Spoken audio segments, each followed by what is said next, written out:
Notepad वाला हमारा topic अच्छे से हो गया है, मील प्रेफरेंस हो गया है, मोबाइल नंबर अपडेट करना, ईमेल आईडी अपडेट करना, जी है ना। और उसके बाद जो है फेयर, अगर फाइल हमारा वो है गलत हो गया तो उसको उससे एफ एक्स ऑल से फेयर फाइल हटाना। और हमारा जी इशुएंस का चैप्टर हो गया। अगर इन्फेंट और चाइल्ड है, उनमें से इन्फेंट वन वे जा रहा है और पेरेंट रिटर्न ले रहे हैं, तो वो भी हमारा सैटरडे को टॉपिक हो गया था, है ना। जी मैम। और वेटिंग वाला टॉपिक भी हमारा हो गया, क्यूज वाला हाँ चैप्टर भी जी। हो गया, जी मैम। ये क्यूज वाला चैप्टर। जी मैम। मेंबरशिप नंबर वाला हो गया ना हमारा, फ्रीक्वेंट फ्लायर वाला। जी मैम हो वो गया। हाँ हो गया है, मुझे याद है।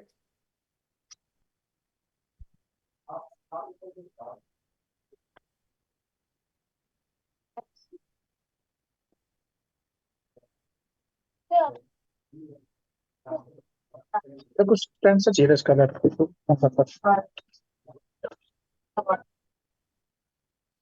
अरे इसमें रहने देना, इस टाइम में कोई और चीज दे दे, कोई पिक्चर में अच्छा अब ये देखना, ये बताइएगा प्लीज कि जैसे आपको सीट असाइन करना, सीट मैप कैसे ओपन करते हैं, ये हो गया था, सीट मैप कैसे ओपन जी करते मैम हैं। हो जी गया था मैम। मैम। सीट मैप भी हो गया। नेम चेंज हो गया ना। जी मैम। सारे तो हो ही गए।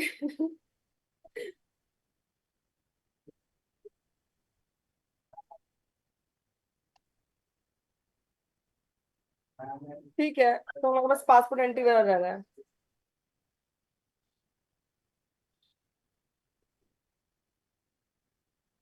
और एक भी था ना जो हमारा ये मास्टर प्राइसिंग कुमार, जो फेयर शॉपिंग का,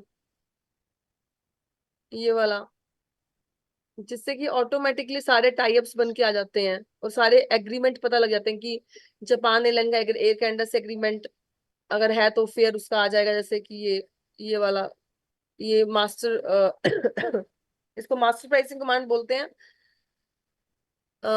जैसे कि अभी लेट्स से जो जापान एयरलाइन का अमेरिकन एयरलाइन से एग्रीमेंट है, तो अपने आप ये हमें पता लग गया, एग्रीमेंट वाले फेयर आ जाते हैं जिसमें। किया था मैम, किया था, स्टार्टिंग में ही किया था थोड़ा। स्टार्टिंग में थोड़ा किया था या कंप्लीट। नहीं कंप्लीट तो नहीं किया था मैम। चलो मैं मतलब ये भी कि करवा ये देती बता दिया था, मतलब कि ये साइन किस लिए यूज होता है, या वो हो गया था। हूँ। एट द रेट होता है कि अगर उसका कोई दूसरी फ्लाइट एग्रीमेंट में जा रही है आगे। मैम हो ही गया था तकरीबन। वैसे मैंने कोई टॉपिक आधा अधूरा तो नहीं करवाया होगा, बट फिर भी अगर आप लोग कहेंगे रिवाइज के लिए, कभी मना नहीं है मेरी साइड से। जी ठीक है, तो हमारा सारा सिलेबस कंप्लीट है, बस एक पासपोर्ट की एंट्री रहती है। और अगर कल ये देख लेना, कुछ भी रिवीजन चाहिए हो तो मुझे बता देना। तो उस वक्त फिर कल के बाद हमारा फिर सेशन हो रहा है। सेशन वो हो रहा है, हमारे रिलेशंस नहीं हो रहे हैं कि हमारे रिलेशंस जो है एक पढ़ाने के या वो हो रहे हैं। कहीं भी कोई भी किसी मोमेंट पे कोई डाउट रहेगा तो डेफिनेटली आप लोग मुझे मैसेज कर सकते हैं, कॉल कर सकते हैं। Okay right. मैम। जी मैम।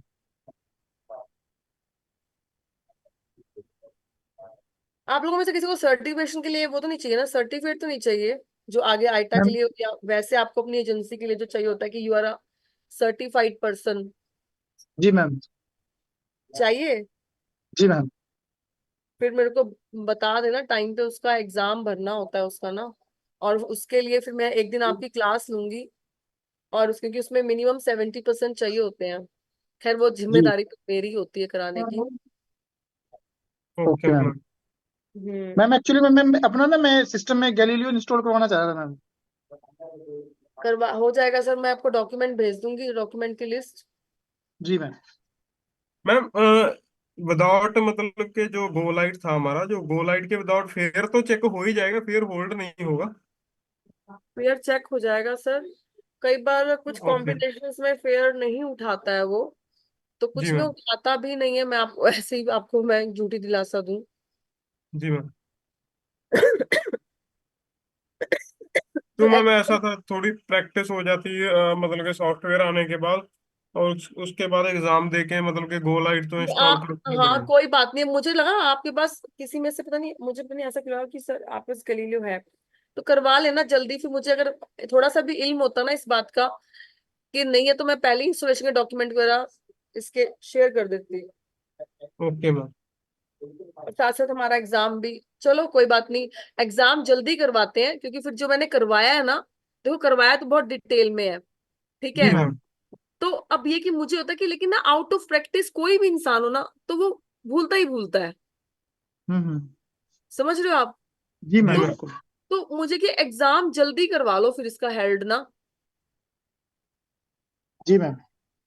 नेक्स्ट वीक में इसका करवा लो, ताकि मैं एक एक क्लास और आपकी लेके उसमें जो भी मतलब सर्टिफिकेशन के टाइप के क्वेश्चंस आते हैं, तो वो पैटर्न आपको करवा के फिर मैं आप लोगों की डेट भी एग्जाम की ले दूं, फिर होगी तो ऑनलाइन ही, ठीक है। Okay ma'am. बट ऑनलाइन में मैं आप लोगों के साथ रहूंगी, हर किसी का इंडिविजुअल करा दूंगी ना, ताकि हर किसी के साथ मेरी असिस्टेंस रह सके, ओके मैम।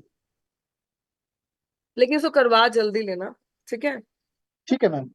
बाकी आपकी टाइम की अवेलेबिलिटी भी है, वो देख लेना आप, ठीक है। और जिसका जी। टाइम रहता है ना, वो ऑलमोस्ट रहता है 12 से लेके दोपहर के 5 बजे तक के बीच में, वो रात को नहीं होता एग्जाम, ठीक है। ओके ओके ओके कोई मैम। इशू नहीं। हाँ जी। क्योंकि एग्जाम का जो टाइम है वो गलीलियो की तरफ से लिंक्ड होता है। Okay ma'am.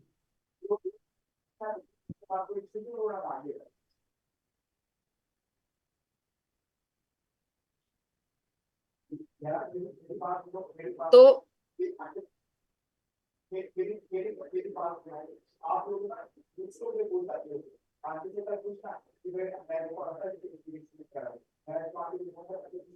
देखो एफएस वाली करवा रही हूँ फिर से, कि इसमें एट द रेट है, तो ये मतलब कि ये अदर एयरलाइन से कॉम्बिनेशन में है फ्लाइट,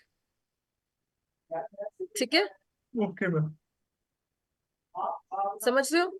तो इसमें जो कॉम्बिनेशंस होते हैं वो सारे वैलिड आते हैं, ऐसे नहीं कि किसी का एग्रीमेंट किसी से एक्सपायर हो गया तो वो फिर भी आपको दिखा रहा है, राइट। हाँ ये है, जैसे अमेरिकन एयरलाइन है वो नॉन आइटा में आती है, और हो सकता है कि जैसे कि रिपब्लिक एयरवेज है वो आइटा में आती हो, तो कॉम्बिनेशन बुक करने पे पिक होगा या नहीं होगा, तो देखना, अगर पिक हो गया सारा का सारा तो ठीक है।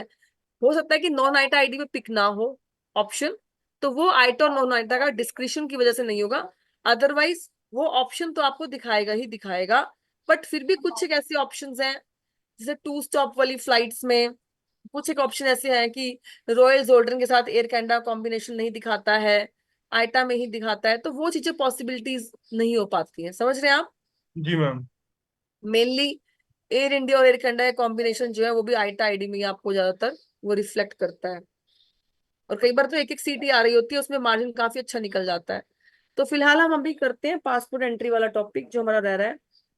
पासपोर्ट एंट्री वाला टॉपिक जो है वो टिकट इशू होने से पहले यूज होना होता है।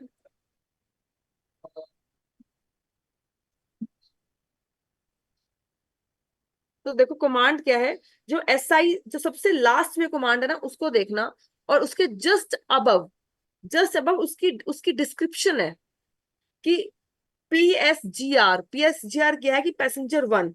तो SI.P1 में जो P1 है उसकी फुल फॉर्म है पैसेंजर 1। जो जी मैम। कमांड है वो बिल्कुल बिल्कुल लास्ट वाली कमांड है, राइट। जी मैम।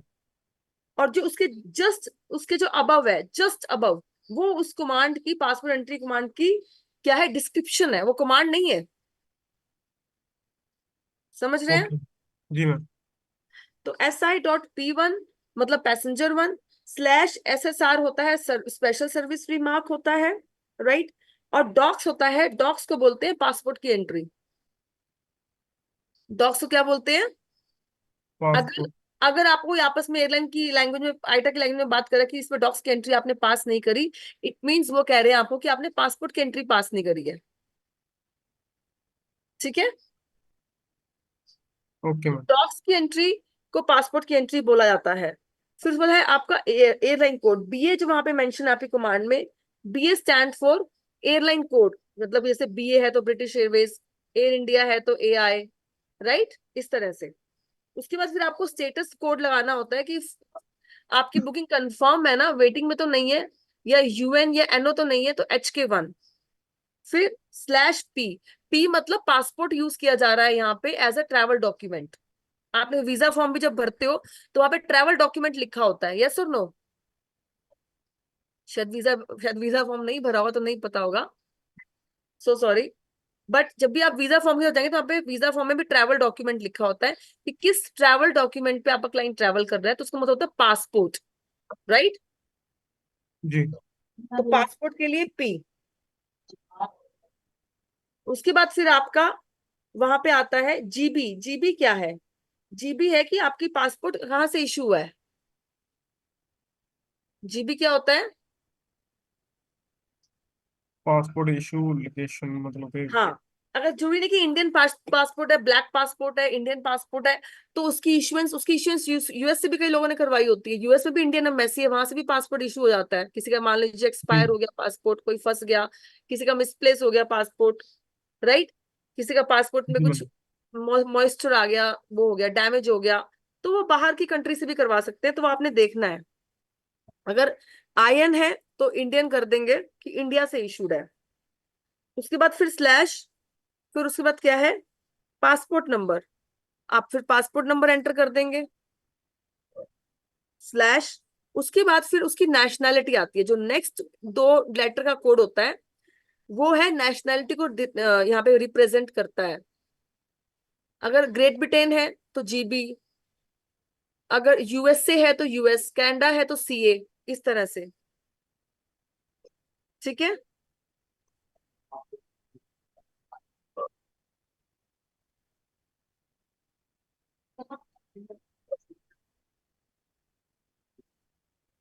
उसके बाद फिर आपका आता है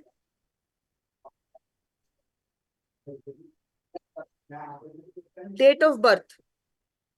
date of birth, date of birth क्या है? 12,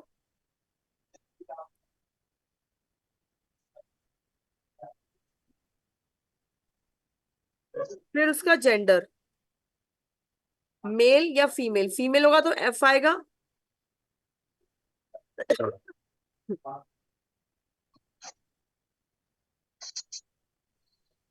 फिर उसके बाद है लास्ट में पासपोर्ट की एक्सपायरी आएगी। अब मैं आपको पासपोर्ट की एक्सपायरी के बारे में बहुत कुछ बताना चाहती हूँ। हम जब पासपोर्ट की एक्सपायरी, मैंने ये मुझे माइंड में आ गया कि पासपोर्ट की एक्सपायरी के लिए भी आपको इन्फॉर्मेशन देनी बहुत जरूरी है कि जब टूरिस्ट वीजा, विजिटर वीजा पे आप किसी की पासपोर्ट की एक्सपायरी कैसे कैलकुलेट करोगे? अगर नियर बाय आ रही है, नियर बाय मतलब विद इन अ ईयर आ रही है, विद इन 6 मंथ्स आ रही है, विद इन 3 मंथ्स आ रही है, तो how you will be calculating? Departure date से करोगे या रिटर्न डेट तक करोगे? रिटर्न डेट से करोगे, टिकट इशू डेट से करोगे? आपके माइंड में बहुत सारी वेरिएशंस होंगी इस चीज के लिए। तो मैं आपको एक सिंपल सा आपको एक चीज बता देती हूँ। पहले से पासपोर्ट इंटरव्यू कंप्लीट कर लेते हैं कि लेट से पासपोर्ट की एक्सपायरी है 23 अक्टूबर 2028, और फिर स्लैश नाम शर्मा, लास्ट नेम, और फिर गिवन नेम।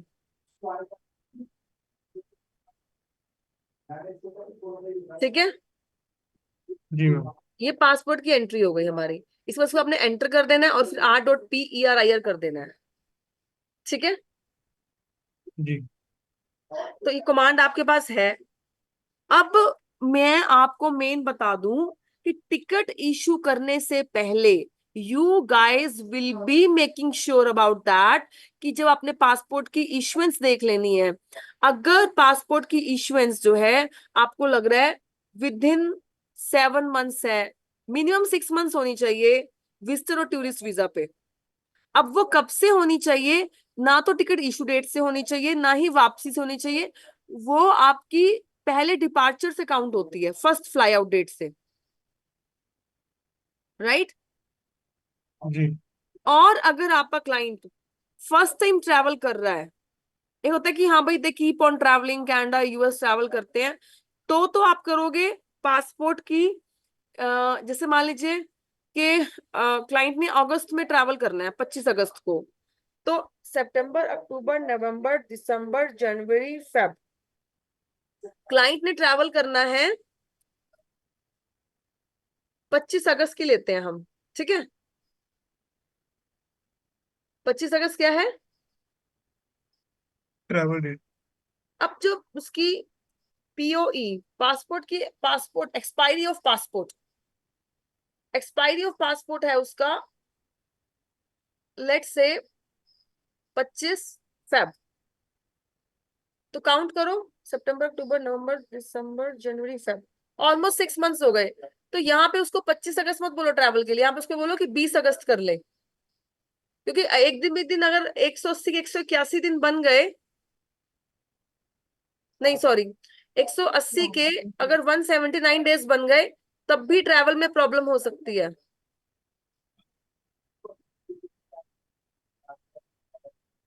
सेफर साइड के लिए इसको बोलो कि सर 20 अगस्त से पहले पहले आप जो है यहाँ से फ्लाई आउट हो सकते हो, उसके बाद मत करो। जी मैंने 2 दिन का बफर लिया है, समझ रहे हो आप? जी ये तो था वेल ट्रैवल्ड के लिए, जो जो दे पर्सन कीप ऑन ट्रैवलिंग।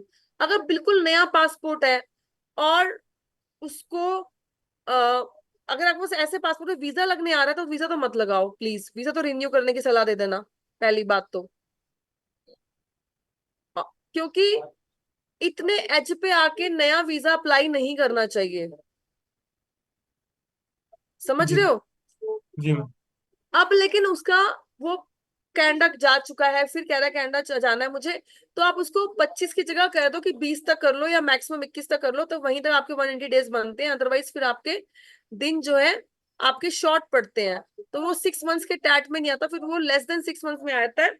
तो उसमें इमिग्रेशन निकाल भी सकती है, नहीं भी निकाल सकती है।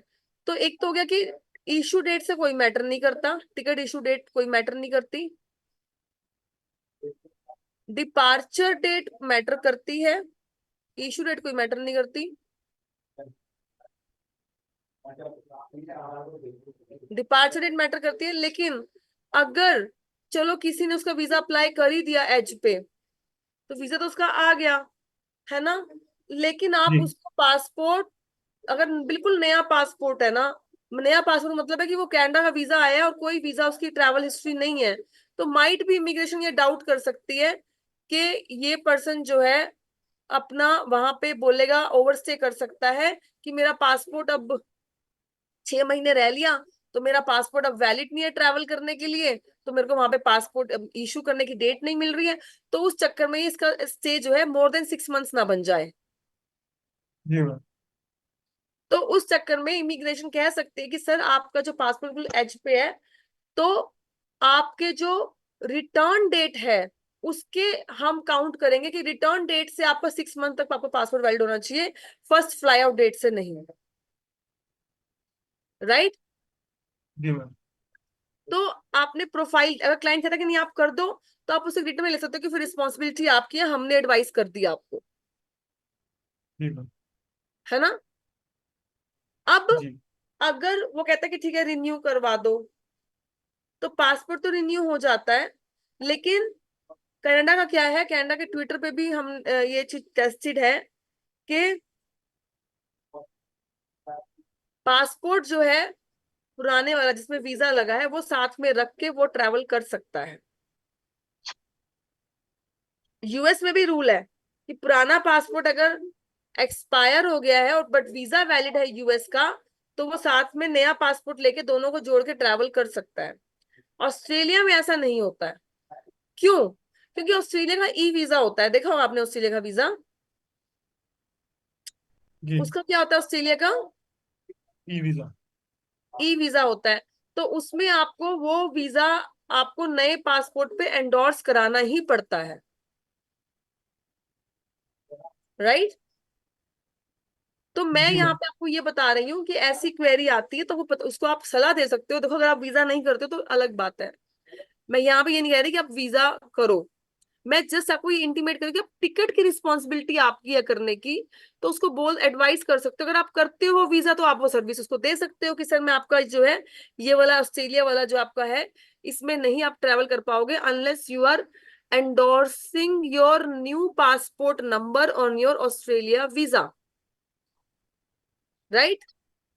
जी मैम। जी नहीं आता तो कोई बात नहीं, एटलीस्ट सलाह तो दे सकते हो कि सर करवा लो, ठीक है? सो जी दैट मैम। यू नो कि एयरपोर्ट पे जाए वो पता लगे तो कह रहा है कि आपने तो मेरी टिकट ही गलत कर दी, आपको बताना चाहिए था, मेरे को ट्रैवल नहीं करने दिया, मेरा पैसा खराब गया, तो आप मुझे बताए तो मैं अपना वीजा मैं एंडोर्स करवा लेता नए पासपोर्ट के ऊपर। इसको बोलते हैं वीजा अप्लाई नहीं फिर से करना, वीजा तो वैलिड है, नए पासपोर्ट नंबर को वीजा पे एंडोर्स करवाना। जी मैम। क्लियर है? जी मैम। क्लियर। कोई भी डाउट? अच्छा मुझे ना फिर बता देना, क्लासेस यहाँ पे खत्म हो रही हैं हमारी। जी मैम।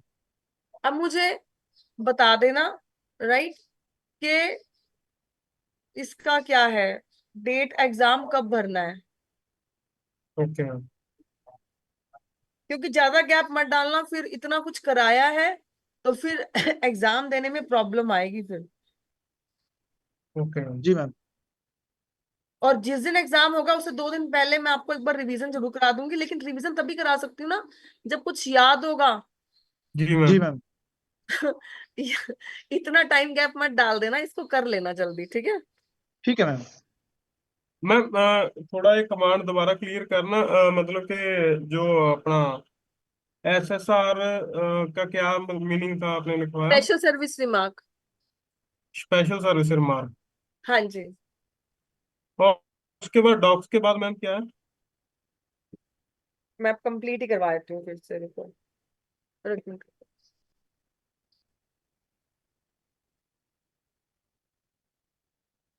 ये थी ना जी डॉक्स मैम। के बाद, फिर एयरलाइन कोड 2 लेटर का, ए आई है तो air India. Okay okay okay. HK1 की बुकिंग का स्टेटस क्या है, कंफर्म है। P मतलब हम पासपोर्ट का डॉक्यूमेंट यूज कर रहे हैं ट्रैवल के लिए। जी मैम। IN आई मतलब एम उसकी कहाँ से कंट्री कोड। पासपोर्ट इशू कहाँ से हुआ है। Okay ma'am. T है तो पासपोर्ट, और फर्स्ट वाला लेटर देखो, इसको इंटरचेंज मत कर देना आप। इंटरचेंज किसको? कि अगर पहले यहाँ पे पासपोर्ट की इश्युएंस आएगी ना, तो पासपोर्ट की इश्युएंस ही आएगी, क्योंकि पासपोर्ट की इश्युएंस कंट्री और नेशनैलिटी में डिफरेंस हो सकता है। जी मैम। हो सकता है उसने पासपोर्ट UK से करवाया हो, तो GB अगर आपका यहाँ पे आना होगा, और आप सोचो कि दोनों में से कुछ भी पहले डाल दो, चाहे इधर नेशनैलिटी कर दो और इधर ये कर दो, तो इसका मतलब अगर आपने यहाँ पे ये कर दिया, या आपने उसका पासपोर्ट इशू हुआ है ग्रेट ब्रिटेन से और नेशनैलिटी इंडियन है, और आपने ये कर दिया कि पासपोर्ट इशू हुआ है इंडिया से और उसकी नेशनैलिटी ग्रेट ब्रिटेन की है, तो गलत हो गया ना, प्रोफाइल चेंज हो गया ना। जी मैम। तो जो ये पहले वाला यहाँ पे है, that is dedicated for the column of passport की इशुएंस कंट्री, ओके मैम। ठीक है? और जी फिर उसके बाद है पासपोर्ट नंबर, फिर है नेशनैलिटी, जी मैम। फिर है नेशनैलिटी, जी मैम। और नेशनैलिटी के साथ ही फिर आप कर दोगे उसकी डेट ऑफ बर्थ, जी मैम। फिर कर दोगे उसका जेंडर, है ना? जी मैम। फिर कर दोगे उसके date of expiry of passport की, बंदे की नहीं। Okay ma'am.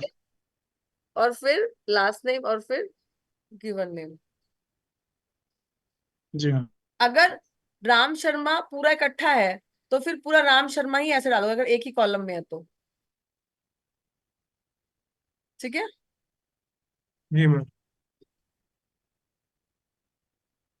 मैम जो हमने वो कोर्स मैम शायद नहीं किया है, वो जो LNU FNU होता है कि वो अकॉर्डिंग टू एयरलाइन चेंज होता रहता है? LNU तो उसकी जो है एयरलाइंस है कुछ जो LNU होंगी। LNU जी। FNU फॉर्मेट्स तो हमारे हुए हुए हैं। अच्छा ये हो सकता है कि एयरलाइंस के ना पता हो कि LNU किंग लगता है, FNU लगता है, जी मैम। ये कह रहे हो ना आप? जी मैम। कोई बात नहीं जी, ये मैं आपको शेयर जरूर कर दूंगी कि LNU अभी तक, लेकिन ये कई बार चेंज भी हो जाता है।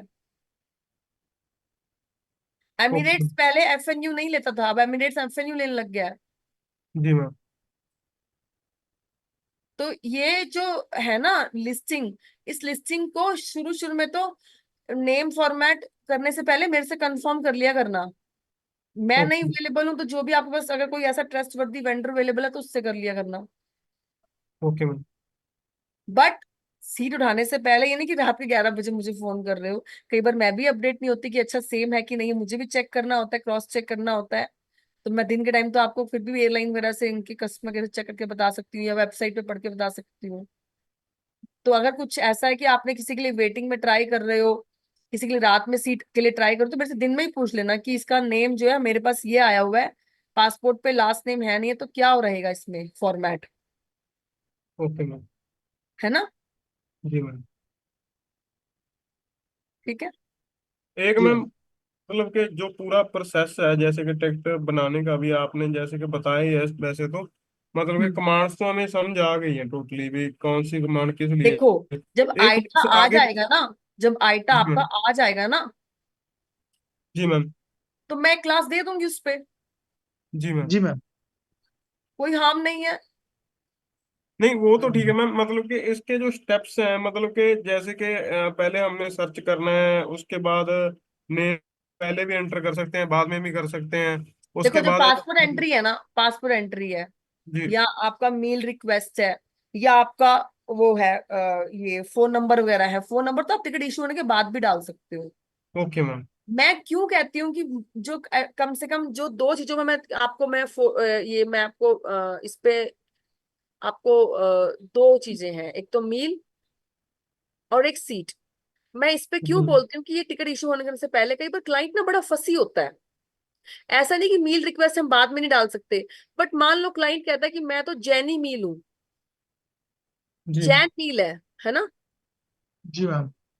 अब वो जैन मील उस एयरलाइन में होती ही नहीं है, और या तो क्लाइंट हम्म, फ्लेक्सिबल हो गई, अब समझ रहा है कि एयरलाइन के पास नहीं है, तो मेरा ट्रैवल कंसल्टेंट क्या करेगा? बट मैं नहीं चाहती कि आप लोगों पे ये सिचुएशन आए कि वो कहते हैं जी टिकट इशू हो चुकी है, और 2 दिन बाद आप उसकी मील रिक्वेस्ट डाल रहे हो और पता लगा टिकट नॉन रिफंडेबल है, और फिर कह रहा है कि मेरे को तो टिकट ही नहीं चाहिए जी, मेरा पैसा वापस कर दो। जी। तो मैं आपको उस सिचुएशन से बचाना चाहती हूँ, इसलिए मैंने बोला कि मील और सीट ये दोनों ही क्लाइंट को टिकट इशू होने से पहले ही बता दो। जी। और मील रिक्वेस्ट ऐसी चीज है और सीट रिक्वेस्ट ऐसी चीज है कि टिकट इशू होने से पहले भी आपको सेम ही रिस्पॉन्ड करेगी।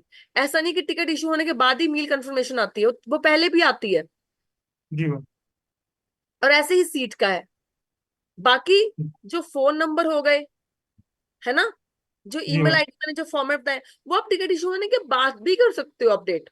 हाँ, जो पासपोर्ट एंट्री है ना, ये टिकट इशू होने के पहले मेल और सीट भी बाद में भी कंफर्म आएगी। कई बार क्या होता है कि ऐसी सीट नहीं मिल पाती है जिसमें क्लाइंट कंफर्टेबल और क्लाइंट फ्लेक्सिबल, तो इट्स ओके, नहीं है बता दिया। लेकिन हमारे साथ ऐसा हो चुका है कि सीट के लिए उन्होंने इतना इतना बवाल किया है, जी मैम। और वो भी फ्री ऑफ कॉस्ट चाहिए उनको, वो भी मनपसंद सीट चाहिए, वो भी कह रहे हैं कि पहले क्यों नहीं बताया हमें कि ये सीट पेड है। जी मैम।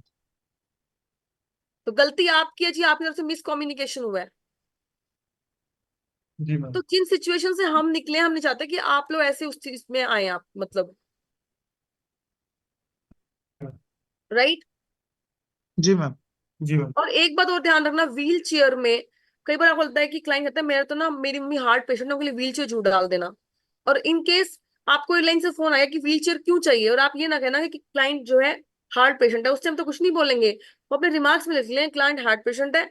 और जब आपका क्लाइंट ट्रैवल करने लगेगा, उस टाइम बोलेंगे कि हमें फिट टू ट्रैवल का सर्टिफिकेट दे दो, तब हम ट्रैवल करने देंगे। Okay ma'am.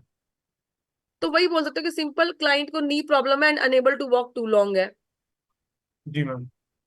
बस चाहे वो क्लाइंट की बीमारियां बढ़ी पड़ी हैं, ब्लड प्रेशर है, शुगर है, हार्ट है, आपने नहीं बताना। Okay ma'am. और अपने क्लाइंट को भी बोल दो, मान लो वहां पे व्हीलचेयर की मान लो वहां पे व्हीलचेयर की सप्लाई कम हो गई, कब? बोर्डिंग के टाइम पे, ठीक है, जी समझ मैम। रहे हो आप? जी तो मैम। आपका क्लाइंट प्रिटेंड करने लग गया, हाँ, मेरे को तो ऐसे हो रहा है, मेरे को तो मुझे तो सांस की प्रॉब्लम हो रही है, मेरे को तो ये हो रहा है, मेरे को दे दो। तो उस टाइम पे फिर आपके क्लाइंट को लेके नहीं जाएंगे वो। Okay ma'am. तो ये आपको थोड़ा सा क्लाइंट को भी एजुकेट करना पड़ेगा कि बेशक आपको प्रॉब्लम है, ना ही हमने यहाँ पे मेंशन किया है, ना ही आप वहां पे, अगर नहीं मिलती है तो आपको एडजस्ट करना पड़ेगा। व्हीलचेयर की सिर्फ हम रिक्वेस्ट डाल सकते हैं, और ओल्ड एज को वैसे दे देते हैं, बट अगर ओल्ड एज को भी नहीं मिल रही है, आपका क्लाइंट अपनी बीमारियां ना वहां पे गिनाने बैठ जाए, ओके मैम। राइट। क्योंकि इतना बड़ा ब्लंडर मेरे साथ हो चुका है। Okay ma'am. कसूर मेरा नहीं था, क्लाइंट ने वहां जाके बोल दिया कि मेरी मम्मी को तो व्हीलचेयर चाहिए चाहिए, इनको तो, ये तो हार्ट पेशेंट है, हमने तो कुछ नहीं मैसेज डाला था। लेकिन जब उनको जी। जाने नहीं दिया, तो सारी बवाल हम पे डाल दी कि जी इस फ्लाइट में जाने नहीं दे रहे हैं, कैसी टिकट आपने करी है? हमने कहा आपने हार्ट पेशेंट बताया अपनी मम्मी को, और जी। वो वहां पे फिट टू ट्रैवल का सर्टिफिकेट मांगने लग गए कि हम तो अपनी फ्लाइट में चढ़ने नहीं देंगे। जी फिर मैम उनकी डेट चेंज, उनको क्या हुआ था उसमें, फिर उनको जाने नहीं दिया, फ्लाइट मिस हुई, डेट चेंज लगी, वो दिल्ली में वहां पे भागे, किसी से जान पहचान निकलवाई, तो किसी ने डॉक्टर ने मेडिकल बना के दिया कि she is fit to travel. जी मैम तो इस आपने केस में क्लाइंट, वैसे भी तो इशू है। हाँ जी, मैम इस केस में फिर वैसे भी इशू है मैम, क्लाइंट तो फिर भी बोलेगा हमें। क्यों? भाई अगर हम मतलब मैम टिकट कंफर्मेशन के टाइम पे हम नहीं मतलब मेंशन नहीं करते कि मतलब वो किसी स्पेशल डिजीज से परेशान है। अच्छा, तो मैम उस केस में फिर वो जब उसको ट्रैवल नहीं करने दिया जाएगा, वो फिर हमें फिर बाद में तो तो वहां क्लेम पे करेगा ना उसको मैम। यही बोलना है कि सर आपको बेशक 100 प्रॉब्लम है, आप देखो, जब आप एज देख रहे हो कि एज 50 है, 55 है, तो आप पूछ जी लो कि मैम। व्हील चेयर तो नहीं चाहिए, वो कहता चाहिए, तो आप उनको बोलो कि हम रिक्वेस्ट डाल देते हैं, लेकिन ऐसा नहीं कि रिक्वेस्ट कंफर्म भी होती है, लेकिन वहां की सप्लाई पे डिपेंड करता है, वहां पे at the spot, hmm. Right. हम क्या जी मैसेज मैम। डाल सकते हैं यहाँ से कि passenger is unable to walk too long due to old age. ये मैम हम उसको जी क्लियर बोल दें भाई, अगर हम ये ऐसे डालते हैं तो उस केस में आपका मतलब वो तो मेडिकल हम उसको सर्टिफिकेट ये भी होता है। एजुकेट करते हैं हर क्लाइंट व्हील चेयर वाले को, ये हमेशा जी हम मैम। एजुकेट करना पड़ता है कि हम ये मैसेज डाल रहे हैं, unable to walk too long, मैं लिख देती हूँ यहाँ पे, ओके।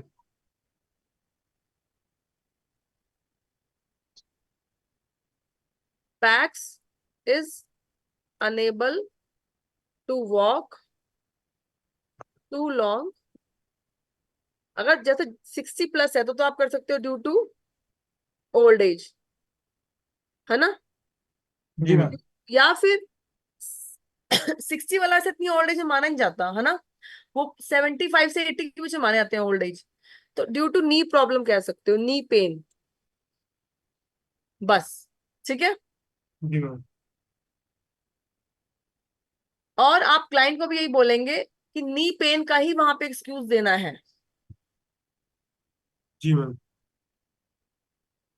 जी बाकी पासपोर्ट की इश्यूएंस काउंट करनी आ गई कि अगर पासपोर्ट की एक्सपायरी है तो उसको कैसे आपने हैंडल करना है, राइट। जी स्पेशली मैम। जिस जिस एम्बेसी के ई वीजा होते हैं, उनको तो आपने एंडोर्स कराना ही कराना होता है, फिर भी कोई देखो दिक्कत है, कुछ कोई चीजें नहीं समझ में आ रही हैं, तो फिर फोन कर सकते हो, जी okay ma'am. Ma'am.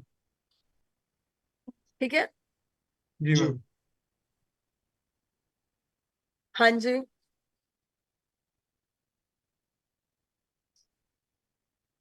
Roots pending है या उनके वो पेंडिंग है कोड्स,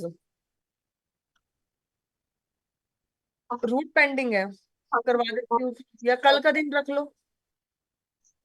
बताओ, कल के ऐसा करते हैं, कल का दिन रख लेते हैं, कुछ स्टडी कर लो अपनी पीछे, और जो डाउट्स ठीक है को मैम। करते हैं वो भी कंफर्म कर लेना कल, जी जी मैम। जी जी है ना। अभी जी मैम। मैं तो करा दूंगी रूट्स, तो वो जो रूट्स पेंडिंग है सर ने बोला, ठीक है, बट फिर कुछ और रह जाएगा, तो एक बार स्टडी कर लो सारा, और कहीं कहीं कुछ डाउट है छोटे मोटे वो भी कर लेना, उसके बाद भी कोई दिक्कत आती है तब भी कोई दिक्कत नहीं है, ठीक है मैम। ओके।